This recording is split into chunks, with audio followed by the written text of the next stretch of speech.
Everybody, Katherine Reay here on behalf of the 10-Minute Book Talk. And I am here with co-hosts Rachel Linden and Marie Bostwick. And we are so happy today to have, for a return visit, she was fabulous before, she is fabulous again, Aimie Runyan. And today Hi. she's talking about her new book, The Memory of Lavender and Sage. So Aimie, thank you so much for joining us today. I know you're super busy and we are so excited to have you here. I'm Tell us. so happy to be here. Thank you. Good. Tell us a little bit about your story. So, The Memory of Lavender and Sage is really my love letter to Provence. If you've read A Bakery in Paris, which I hope you do, that's my love letter to Paris, as is my next book that I'll talk about maybe in a minute. Um, and those are my love letters to Paris. This is my love letter to Provence. And it's a story of a young woman who has really been disconnected from her family. And through a series of unfortunate events, ends up with an inheritance that allows her to buy a ramshackle farmhouse in the town where her mother was born and raised. It's called Saint-Colombe, which is a fictional village in the south of France. And like many villages, it is on the brink of dying out, as are many villages in the south of France, Italy, Spain, and Portugal. It's very sad. And so it's her finding a way to connect with the world in a way that she hasn't before, and finding her own gifts. And it was just a joy to write. It took 3 times, but I finally got it. And my main character, Tempesta Luddington, was just a delight. She just needed to find her place, and she was quirky and different, and is excited to find the round hole to fit her round peg in, instead of when she's been trying to fit into that square hole all the time. Yeah. I love, okay, first of all, Tempesta is maybe the greatest name for a character ever. So way to go just on that. But I am utterly crushed on this book because, I mean, Provence. Come on, Provence. I want you to talk a little bit about setting and how that plays, but it's okay to admit it. You're just here among us. It's not like thousands of people won't be. So this was just really a ploy for you to be able to like go to France and write it off on your taxes, right? I mean, come on. Okay, so I won't say that that wasn't part of it. And oh my gosh. Okay, so I majored in French. So the love of France that you see in my last books, like I have a master's in French. It's not just a slight little fascination. And I lived in Provence for a year. I had my year in Provence, a la Peter Mail. When I was 18, I turned 19 in Avignon, which is a large city in the south of France, and it's really where I came of age. And I loved it. And it was where, because I mean, there's some parts of me, because I mean, my family loves me, and I do fit in with my family more or less. I mean, as we all do. But it's really where I began to become comfortable in my own skin. Of course, that's a process. It didn't happen in the course of a year, but it was a pivotal moment for me. And I tried to incorporate some of that young adult sensation, even though Tempest is 28. So she's got some stuff figured out that I didn't at the time. But I remember I did get to go to Provence while I was in copy edits, or just before copy edits, actually. Yeah, I was in copy edits for A Bakery in Paris. So I was actually still kind of revising The Memory of Lavender and Sage, because I used my research trips for several projects, and which is a good thing to do if you can. And my husband and I were traveling on this crazy road trip, like all throughout Western Europe, like Germany, Italy, France, Spain, Portugal, up back through France and Germany again. Crazy. And we were in the south of France for a few days. And we were in Moustier-Saint-Marie, which is the village where I kind of take the inspiration for what Saint-Colombe could be, like a successful version of that village.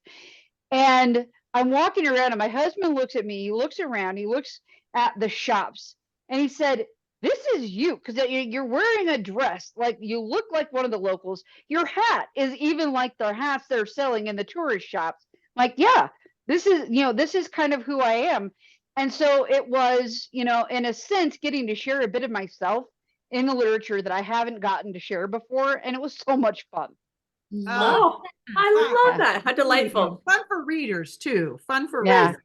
And delightful that you get, that we get to experience Provence in the way that you saw it when you had that inside scoop. I love that when authors have some inside connection. So I'm picking up you know, this book has a lot of kind of deeper themes about grief and connection and isolation and finding your place. Can you talk a little bit about that and maybe what you're hoping readers walk away with at the end of the story? You know, I think the big theme is that we're all a work in progress, and that, you know, there's a theme of forgiveness and a theme of reconnecting with family because Tempesta, and I'm not spoiling anything, but Tempesta opens up the story opens up at the funeral of her father. And he has been a deeply imperfect father, especially after the death of his wife, Tempesta's mother. And after that happened was really a schism. There was the before and the after. She was forever changed after her mother died. And it allowed, because her mother was her great protector, it allowed her grandmother, who has a vendetta against her granddaughter, which is insane, to basically have free reign to treat her terribly. And her father wasn't the protector and the champion he should have been. And so that's a big theme of learning to forgive him, because really it's for her own peace of mind. He's not around anymore. You know, there's no bridges to mend there, but it's for her own peace of mind, her own, you know, spiritual kind of healing. And then, you know, there's also the living connections with her brother Wal, which is short for Walter. And there's a funny story with the names. Every Walter gets progressively shorter as the generations go on. Walter, Wally, Walt, and then she muses in the first chapter. What are they going to call his kid? What? I mean, you yell that out on the playground. So I love playing with names. Tempesta means storm, tempest. Yes. Yeah, it's pretty obvious, but it's in Occitan, which, you know, I had loved playing with that language, by the way, which is a dead language. So, you know, even when I'm doing something that's supposed to be light and contemporary, yeah, I'm messing with Occitan, like reviving the French language that's been dead for like 100 years.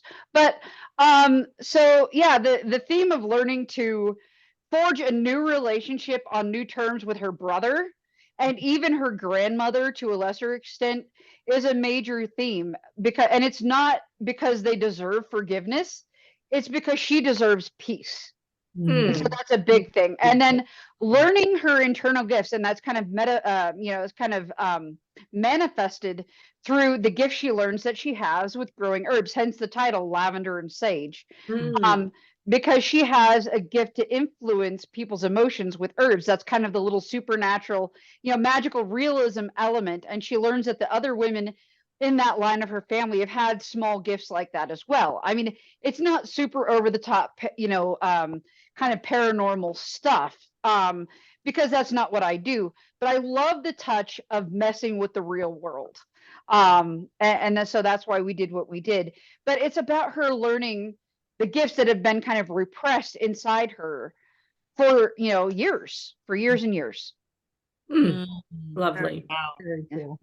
Well, I mean, this was wonderful, but I chatted with you earlier, and you've got a lot going on this year. So I do. Share with readers what's next. So I'm expecting copy at any moment on my first work of biographical fiction. It's called Mademoiselle Eiffel, and it's the story of Claire Eiffel, the daughter of the famous architect Gustave Eiffel, who built a tower we may or may not have all heard of. No. Because she was his right-hand woman. Her mother died when she was 14. So, common theme, dead moms, right? But of course, it's taken from the real history.